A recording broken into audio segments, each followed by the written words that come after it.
Siamo con Fernando Bernalda, rappresentante sindacale del UIL, siamo qui all'esterno dello stabilimento Ikea. Oggi è sciopero di tutta la giornata, avete deciso stamattina?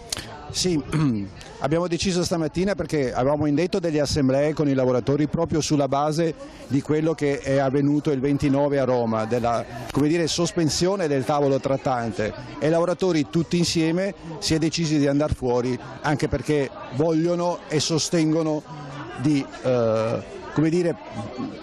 volere il loro contratto integrativo, che è una cosa che va a pesare a livello retributivo viene a mancare da 1° di settembre, cosa che ha detto l'azienda di applicare il contratto nazionale. Loro vanno alla perdita all'intorno dei 200 euro per ogni busta paga, tenendo presente, e ribadisco, che il 90% dei lavoratori in Ikea sono tutti part-time a 20 ore.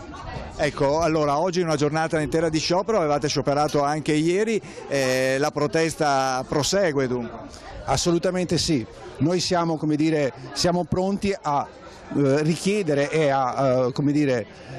affinché l'azienda faccia un passo indietro, perché i lavoratori sono veramente estenuati da questa situazione, perché non possono e non condividere.